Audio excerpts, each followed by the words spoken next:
wants former President Rodrigo Duterte to return to politics. Senator Bongo shared details of an informal meeting between the two. According to Go, who served as Duterte's former aide, Arroyo reportedly tried to convince Duterte to be active in politics once again. Go says Duterte will consult his family about the matter. He added Arroyo and Duterte share the goal of serving the Filipino people despite their differences. Gihan daw ni dating Pangulong Gloria Macapagal Arroyo ang alok ni incoming President Rodrigo Duterte na ipardon siya.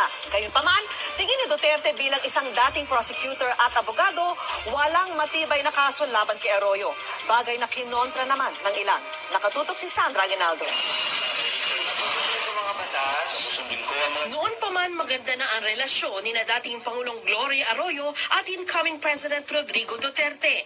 Noong Setyembre 2004, kay Arroyo nanumpa si Duterte bilang chairman ng Regional Peace and Order Council nang bumisita ito sa Mindanao para sa ika-13 Mindanao Business Conference. Maglalabindalawang taong nakalipas, naka-hospital arrest na si Arroyo para sa kasong plunder kaugnay sa umunay maling paggamit ng pondo ng Philippine Charity Sweepstakes Office o PCSO na nagkakahalaga ng 366 million pesos. Bago mag-eleksyon, nang payagan ng korte si Arroyo na makauwi ng kanyang kaarawan, kasama ng dating Pangulo sa party ang abogado ni Duterte na si Attorney Sal Panelo. Ang kaibigan si Duterte, hindi pa man nakakapanumpa bilang Pangulo, may alok na para kay Arroyo. I said when I become president, I will pardon you. I talked to her. Sabi ko, ma'am, gusto mo i-pardon kita? Not because we are friends, but because I do not think that there is a good case against you. As a prosecutor and as a lawyer. Pero ang alok ni Duterte pardon, tinanggihan daw ni Arroyo. Ayaw niya kasi wala naman siyang kasalanan. And just apply for bail. Total, lahat naman naka-bail na. Si dating party list representative Teddy Casino, isa sa mga nagsampa ng kaso sa ombudsman, hindi nagustuhan ang pahayag ng incoming president. Dapat daw irespeto ni Duterte ang korte kahit na meron siyang personal na opinion tungkol sa kaso. Siguro, kung siya ay magagrant ng pardon, ito ay may ibang kadahilanan. Pwedeng humanitarian, pwedeng political, yung dahilan. Pero hindi dapat yung personal lang na opinion kahit pa ng presidente. Ang pardon ay pwedeng ibigay ng isang pangulo sa taong nahatulang guilty sa isang krimen. Sabi ng kampo ni Arroyo, kumpiyansa itong mababasura ang kaso laban sa kanya. Parang like lang yung conversation nila ni Digong na sinasabi niya na, ayoko nga ng pardon, dapat dismissal. Kasi wala naman talaga akong kasalanan. There's no evidence against her. Ayon kay Gadon, posibleng nasabi lang ito ni Duterte bilang pagpapakita ng simpatya kay Arroyo na 4 na taon nang naka-hospital arrest kahit may sakit itong multiple cervical spondylosis. I'm sure Mayor Duterte is aware that most of the or all of the co-accused in the cases has already been freed. Sandra Aguinaldo, nakatutok, 24 oras. So, natunghayan nyo guys ang napaka-importanting event ng dalawang magkaibigang politiko. Natunghayan nyo na si former President Rodrigo Roa Duterte ay binigyan ng pardon itong si former President Gloria Macapagal Arroyo. So makikita nyo dito, sobra silang malapit sa isa't isa. So tunghayan po natin, baliktanaw po ito sa mga pangyayari, guys. Mr. President, Senator Bongo, Our Ladies who organized this dinner, namely Baby and Ria and also Rida and Yeda and her husband Martin, my family, my friends, colleagues, ladies and gentlemen, good evening. Thank you for coming here tonight. And I especially thank President Duterte for giving the representatives of the 17th Congress some of his personal time once again, because he tops the list of the persons I want to thank tonight. I want to express to you, all of you, my heartfelt thanks for the hard work and support you've given me. Not only for putting this beautiful video together, but for putting all the work that we did in Congress together during this last session of the 17th Congress.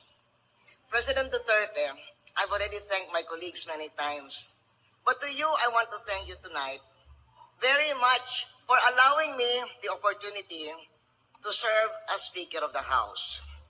After taking my oath as Speaker, I immediately spelled out my legislative agenda as prioritizing the bills that you enumerated in your 2018 SONA. And the House passed them all. And I hope that reinforces your faith, not only about how the members of this House have the highest regard for your leadership, but also how much the congressmen and the congresswomen are willing to push the envelope when there is a specific objective. Mr. President, I take this opportunity to thank you, not only for giving me the chance to serve as your speaker, but also for the 3 decades that we have worked together. Starting from when you were a newly elected mayor and I was a newly appointed Undersecretary of Trade and Industry. As early as then, I saw that your formula for development was peace and order combined with honest government. It worked in Davao, and now under your leadership of the country, it is working in the Philippines. Thank you very much for that, Mr. President. I also thank you for your political support, supporting my candidacies for Senator, Vice President, and President.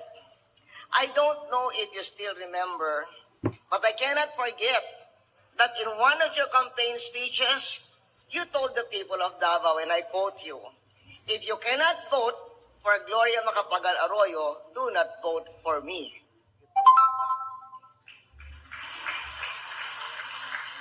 And when I was president, I thank you for the active help you gave me fighting drugs, kidnapping, and all the threats to peace and stability. And after that, after my presidency, I thank you for describing me as a friend, even in my darkest days. I heard you describe me as a friend during your campaign, and I heard you repeating that you are my friend and I am your friend after you were elected.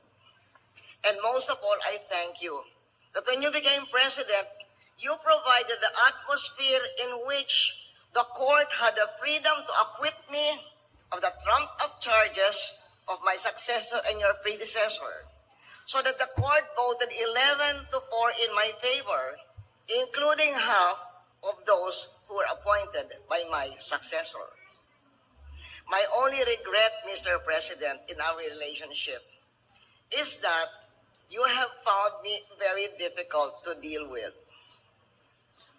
It was never my intention to be difficult with you. How could it have been, with all my gratitude for all that you've done for me and all my admiration for all that you've done for the country? So I only wish I had better EQ so that I could have second-guessed everything you wanted so that you would have now found me so difficult to deal with. But let me take this opportunity to express in any way, Mr. President, not only my gratitude for what you've done to me, but also for what you've done for the people as Mayor of Davao and as President of the Philippines. Mr. President, you are the only Philippine president more popular in the middle of your term than in the beginning honeymoon period. And Mr. President, comparing all the leaders of the world today and their respective popularity and trust among their people, you are the president most loved by his people among all the leaders in the world today. So I am proud to be your friend, and I am proud that you are here for my valedictory. I graduate from 27 years of active political life.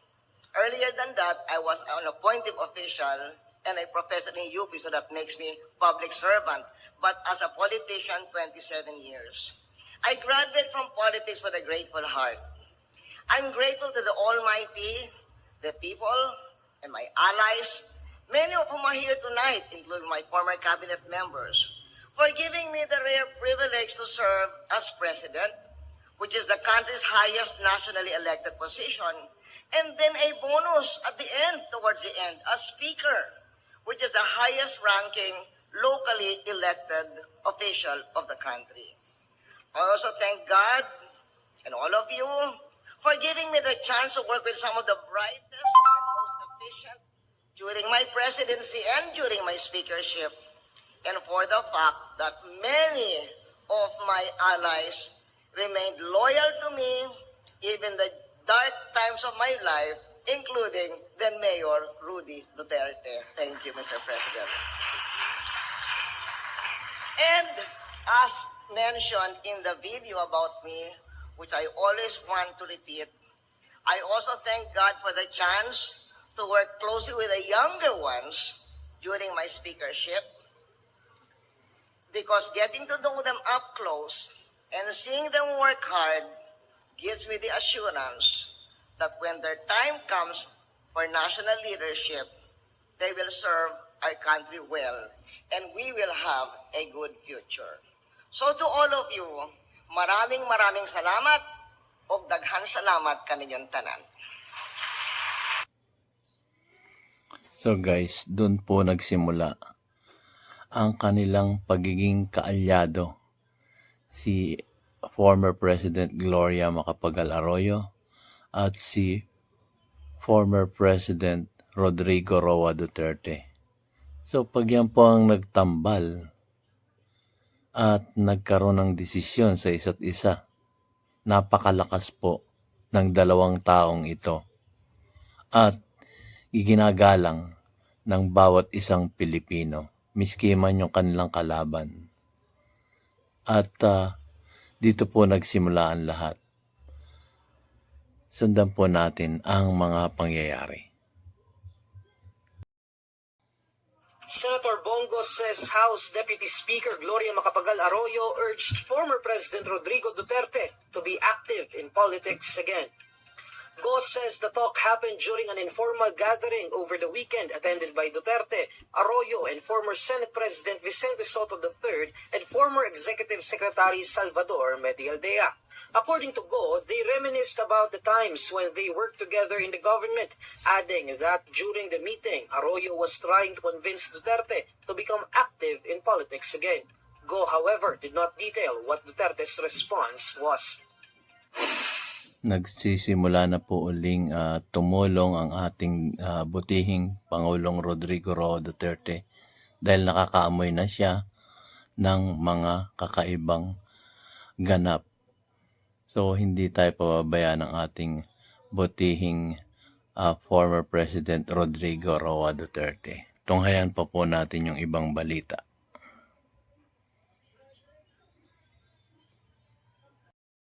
Nakipagkita si House Deputy Speaker Gloria Arroyo kina dating Pangulong Rodrigo Duterte at dating Vice President Leni Robredo. Sa mga larawang in-upload ni Senator Bongo nitong Sabado, kitang magkasama sina Congresswoman Arroyo at dating Pangulong Duterte. Kasama rin nila si dating Senate President Tito Soto. Ayon kay Go, nagkwentuhan at nagbalik tanaw lang daw ang tatlo. Bago yan, lumabas naman noong Miyerkules sa social media ang larawan ni Arroyo kasama si dating Vice President Robredo. Sa isang pahayag, kinumpirma ni Arroyo ang pagkikita nila ni Robredo na tinawag niyang social dinner. Pinag-usapan daw nila ang politika sa Bicol. Resignation from Lakas CMD, Vice President Sara Duterte met with former President Gloria Arroyo. Arroyo posted a picture of the gathering on her Facebook page Friday. The lawmaker said the event was meant to celebrate her and Duterte's birthday as well as the birthdays of 3 others. She added the lunch meeting was hosted by business tycoon Manny Pangilinan. Speculations grow over the demotion of lawmaker Gloria Arroyo and the subsequent resignation of Vice President Sara Duterte from the Lakas CMD party.